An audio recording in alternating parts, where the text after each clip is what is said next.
लेकिन मैं हिंदी इंग्लिश में बात करती हूँ। मैं धन्यवाद देना चाहती हूँ चीफ जस्टिस ऑफ इंडिया को और हिंदी में यहाँ स्पीच दिए।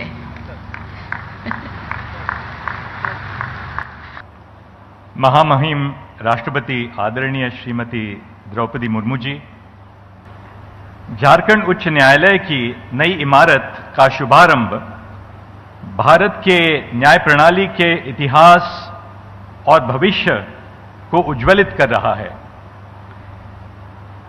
न्यायालयीन भवन के माध्यम से हम आज के अवसर पर सामाजिक न्याय एवं संवैधानिक मूल्यों का संरक्षण अपने आप को करने के लिए समर्पित करते हैं। ईंट और पत्थर में बनी इमारत अपने आधुनिक सौंदर्य से आधुनिक राज्य और आधुनिक राष्ट्र का प्रतीक बन सकती है। न्यायपालिका के भवन का विस्तार होने से न्याय प्रणाली की प्रतिष्ठा तो बढ़ती है ही, अधिवक्तागण न्याय भवन में कार्यरत होते हैं, साथ ही साथ भारतीय नागरिक अपने वादों को लेकर न्यायपालिका के द्वार में प्रवेश करते हैं। तब उनकी आस्था को कायम रखना हम सबका उत्तरदायित्व है। सर्वोच्च न्यायालय के 7 साल के मेरे निजी अनुभव में मुझे न्याय और अन्याय के छवि का एहसास हुआ है। सजा होने के पहले हजारों नागरिक छोटे अपराधों के लिए कारागारों में बंदी रहते हैं, अक्सर महीनों या सालों तक। उनके पास न ही साधन है न ही साक्षरता। यदि न्याय प्रणाली में उनको न्याय शीघ्रता से मिल न पाए तो उनकी आस्था कैसे बने रहेगी? प्रिजम्पशन ऑफ इनोसेंस न्याय व्यवस्था का मूलभूत सिद्धांत है।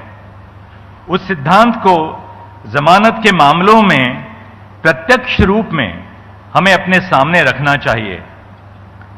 गरीब विचाराधीन कैदी यानी अंडर ट्रायल की जमानत में विलंब होने से सामान्य नागरिक की आस्था कैसे दृढ़ रहेगी? जिला और सत्र न्यायालयों को सक्षम बनाना उच्च न्यायालय और सर्वोच्च न्यायालय का कर्तव्य है।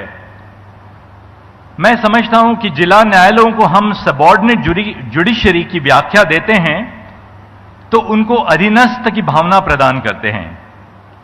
इस माहौल में हमें सुधार लाना होगा। जिला न्यायालयों को जब बराबरी मिलेगी, समानता मिलेगी, तभी उनके कार्य में हम गरिमा और गौरव ला सकेंगे।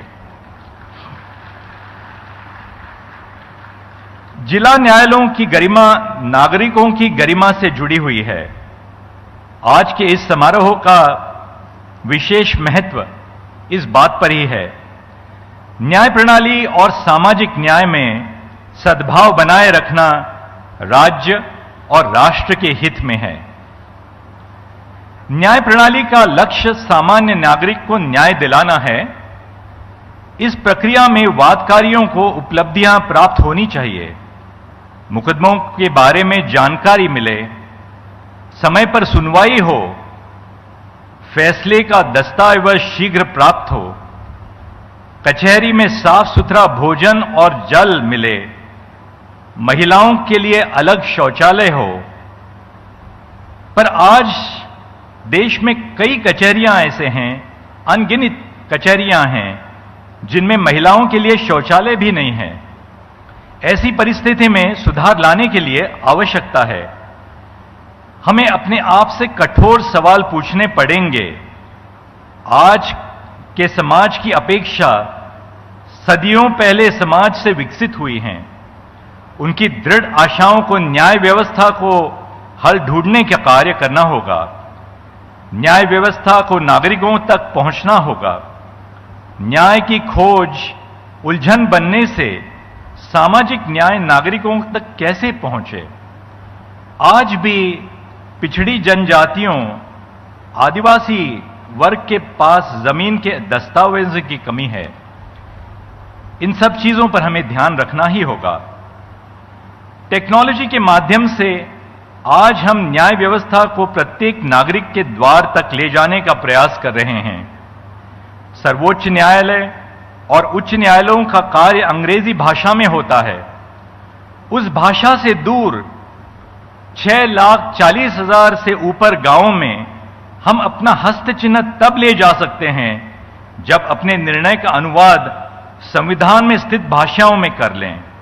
इस कार्य को आज आर्टिफिशियल इंटेलिजेंस के माध्यम से सर्वोच्च न्यायालय ने अपनाया है। उदाहरण तौर पे हिंदी भाषा में सर्वोच्च न्यायालय की 6,000 से ज्यादा निर्णयों का अनुवाद हुआ है। सर्वोच्च न्यायालय के 34,000 निर्णय निःशुल्क ESCR में उपलब्ध आज हो गए हैं। इन पहलों को प्रोत्साहन देने के लिए मैं उच्च न्यायालयों में आशा रखता हूं। अदालत की कार्यवाही को लाइव स्ट्रीमिंग करने से अदालत के कार्य का प्रसारण देश के हर घर में ले जाना एक महत्वपूर्ण प्रकल्प है। ई-कोर्ट्स के फेज 3 में भारत सरकार ने 7,000 करोड़ रुपयों का अनुदान किया है। इस लागत से न्याय प्रणाली आधुनिक प्रणाली की दिशा में प्रेरित होगी। साथ ही साथ टेक्नोलॉजी के माध्यम से हम अपने कार्य को सामान्य जीवन से नजदीकी प्रदान करेंगे।